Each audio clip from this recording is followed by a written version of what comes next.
vida dela. Ela é advogada, professora universitária, palestrante, mentora de comunicação, é advogada atuante há quase 6 anos, especialista nas ações de família, cristã, esposa de Heitor, acredita que a comunicação é a maior ferramenta de transformação social que existe. Quem domina a comunicação vence qualquer objetivo. Com vocês, Girleide.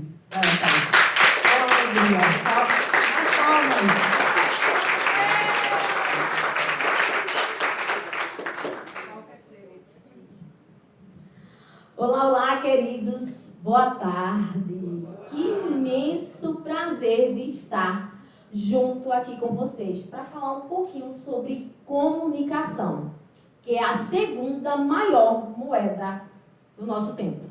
A primeira é, de fato, o tempo. –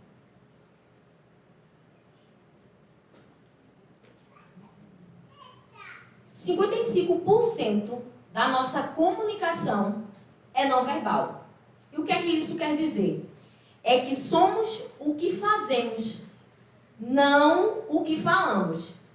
E por questões de segundo, somos capazes de tomar a primeira impressão sobre fatos, coisas ou pessoas. E isso acaba acarretando diversas sensações e expressões involuntárias. Imagina se eu chegasse aqui e viesse para vocês: boa tarde, gente, meu nome é Girleide. Tudo isso provocaria para vocês sensações e expressões no rosto, no corpo e na mente. E é por isso que a comunicação ela é tão imprescindível, principalmente a não verbal, já que ela é a maior, não só ferramenta, mas maior habilidade que devemos desenvolver. E por que eu estou falando isso para vocês? A maioria das pessoas acredita que a comunicação é um dom, que eu, você, cada um de nós nasce. Mas isso não é a verdade. A comunicação é uma habilidade treinável. E é por isso que devemos, todos os dias, treiná-la. Muitos de nós, na verdade todos nós, acreditam que em algum momento da nossa vida fomos julgados ou julgamos mediante a primeira impressão. E o pior, o nosso corpo acaba comunicando aquilo que o nosso cérebro ordena. Porque é a forma que a gente se enxerga, a forma como pensamos e a forma como nos expressamos.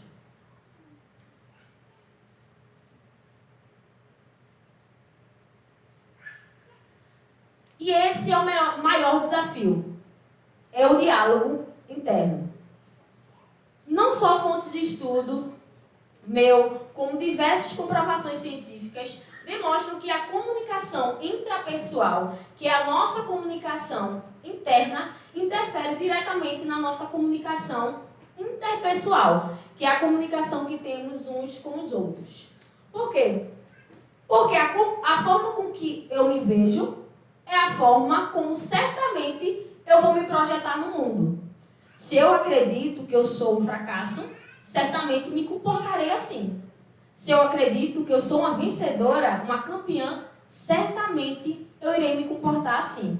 Se eu acredito que eu não tenho tanta inteligência ou que eu não sei me comportar, que eu não sei falar, eu certamente me comportarei assim. Se eu acredito que chegar aqui não é possível desenvolver a minha fala ou me expressar de maneira positiva, certamente eu me comportarei assim.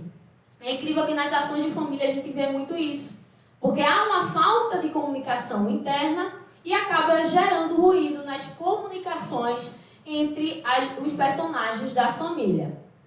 E é por isso que através de um treinamento é que conseguimos todos os dias treinar o nosso cérebro, assim como treinamos o nosso músculo na academia, para que ele possa se expandir, se tornar mais ativo e crescer. Apesar do cérebro não ser um músculo, tá? É importante dizer isso, porque quando a gente acaba associando essas duas informações, as pessoas dizem, nossa, então a gente tem que treinar, fazer exercício físico. Não, gente, são treinamentos mentais.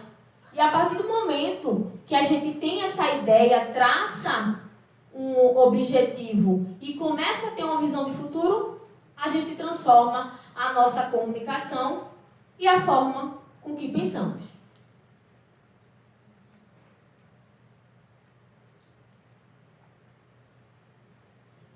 Após entender que a comunicação e o diálogo interno é a ferramenta que precisamos desenvolver e treinar, começamos a desenvolver métodos de autoconhecimento.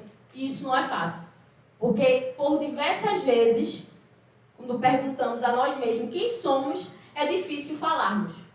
A maioria das vezes a gente vai vir com aquela questão negativa. Ah, mas eu sou tão chato, sou tão irritada, eu sou tão nervosa, eu sou tão ansiosa. E a gente não consegue tirar essas informações da mente e ver as nossas próprias qualidades.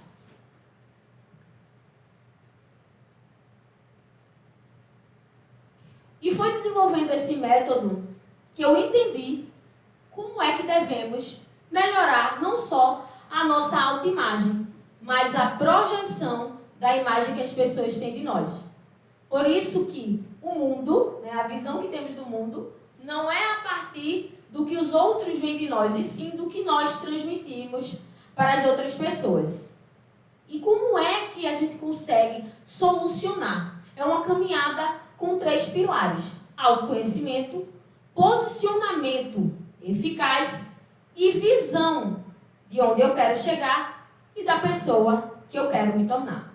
A psicóloga Amy Cuddy, ela tem uma frase emblemática que, inclusive, eu levo para a vida.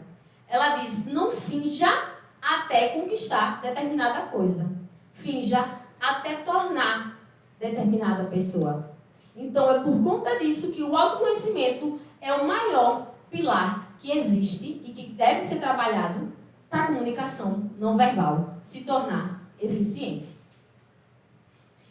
Em 2021, mais ou menos, eu acabei desistindo da minha vocação, da minha profissão principal, não totalmente, mas eu acabei sofrendo exatamente pela comunicação não verbal.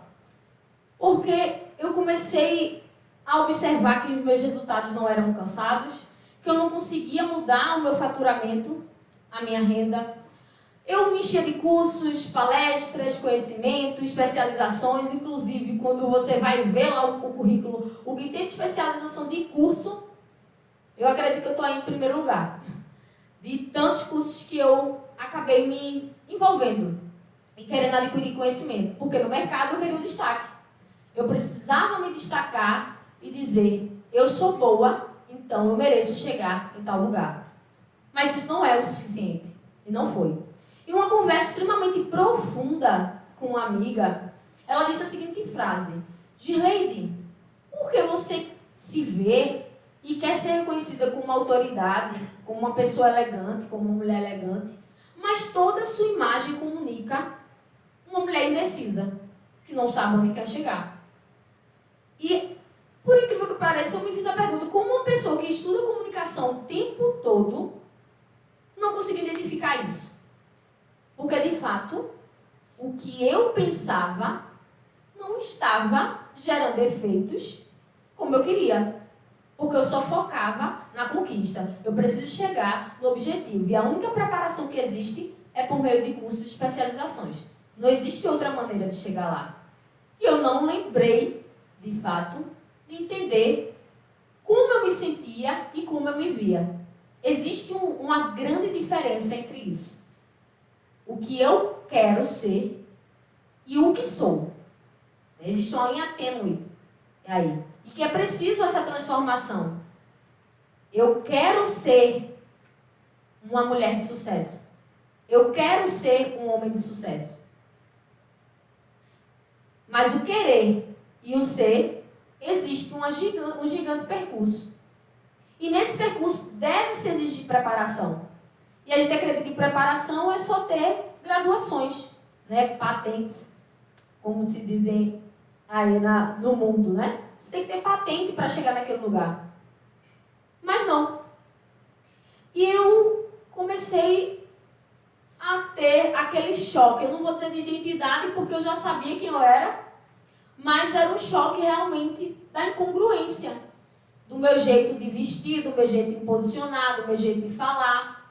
Certamente quem me conhece há um tempo atrás, se colocar a Girleide aqui há 5 anos atrás para a Girleide agora, dizer, nossa, que ruído enorme existe. E de fato, quando ela falou essa frase para mim, foi incrível, porque eu estava vestida com um vestido florido, todo rodado, uma jaquetinha e o cabelo preso. Como é que uma mulher, entenda, ou um homem, que quer ser visto como autoridade, e isso eu vou fazer uma quebra também aqui, porque muitas pessoas acreditam que a comunicação verbal ou a nossa imagem é algo que deve ser negligenciada, ou a gente tem que viver do jeito que a gente quer. Eu me visto do jeito que quero e a autoridade vai ser reconhecida, porque eu sou. Não é assim, gente. Tudo em nós comunica o tempo todo. Eu duvido que se eu tivesse chegado aqui, como eu disse, ai, gente! Se assustou, não foi? Por quê? Porque tenho certeza que todos nós... Nossa, é louca. Não, que mulher louca. Porque isso não foi animação. A animação é, olá, gente, muito boa tarde. É diferente. Oh! Isso é loucura. Isso é loucura. E todos nós, dá pra ver, em cada olhar de vocês, que cada um teve uma primeira impressão de mim. A mesma coisa se eu chegasse assim. Ou se minha postura é assim. A mesma coisa se eu chegasse com um sapato escolando. E por que eu fiz essa indagação? Porque as pessoas acreditam que, obviamente, eu não estou falando de julgar, tá? Até porque eu acabei de trazer dados para vocês que em segundos projetamos uma imagem sobre determinada pessoa. Isso é segundos. É involuntário à nossa mente. Mesmo que a gente não queira. Então, significa que todos nós fazemos julgamento. Todos nós fazemos julgamentos. Isso, ninguém foge disso. Então, obviamente, se você me visse com a calça rasgada, se você me visse aqui com um tom de laranja, toda de laranja, isso iria provocar um ruído naquilo que eu quero me comunicar. Então, eu me vesti propositalmente para comunicar determinada coisa. E por que eu estou usando essa analogia? Porque muitas pessoas, na verdade a grande maioria, né? Elas têm o costume de se vestir bem, querer se vestir bem, é uma meta, mas não passar a imagem de acordo com como está se vestindo. Perceba, eu posso estar vestida bem, elegante, mas não comunicar aquilo que eu quero.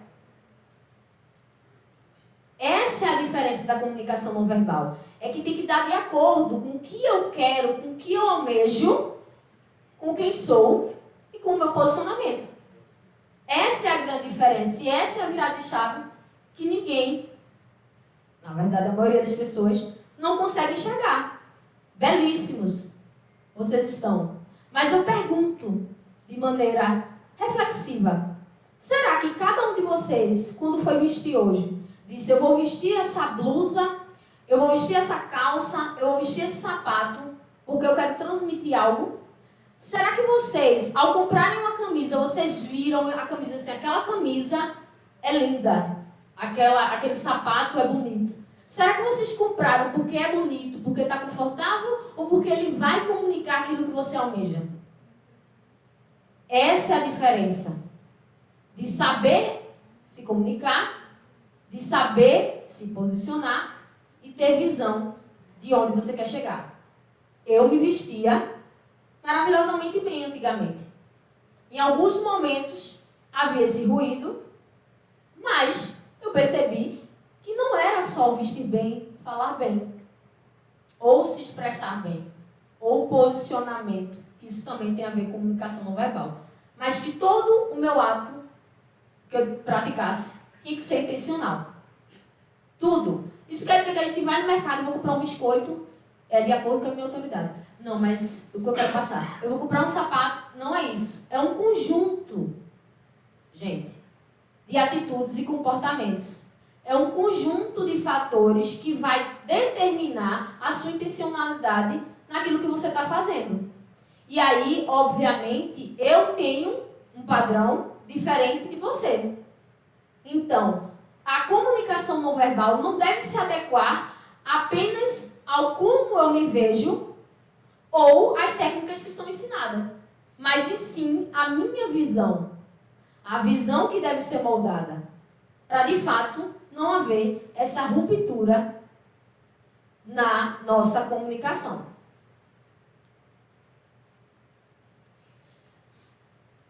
Essa frase que eu falei da Amy Cuddy mexeu muito comigo, porque eu sempre fui uma pessoa que tinha um objetivo muito bem traçado, que eu sabia onde eu queria chegar. E acreditava que só isso era suficiente. Após entender que era preciso eu entender quem eu era, entender meus limites, entender as minhas dores, as minhas necessidades e como eu podia me ajudar para que eu pudesse ajudar outras pessoas. Então, primeiro, nós somos para depois possuímos. E não o inverso. Primeiro, eu repito, nós somos para depois possuirmos. Então, esse é o momento de mudar a comunicação não verbal. Esse é o momento de a gente entender que não somos o que nós pensamos sobre nós ou o que o outro diz sobre nós. Nós somos, de fato, o que nós comunicamos. E se comunicamos o tempo todo, o que devemos fazer é se posicionar de forma correta, ter uma visão e uma projeção de quem queremos nos tornar, aonde queremos chegar e, por fim, nos conhecermos para poder, então, nos comunicarmos de forma eficaz e alcançar os nossos objetivos. Obrigada.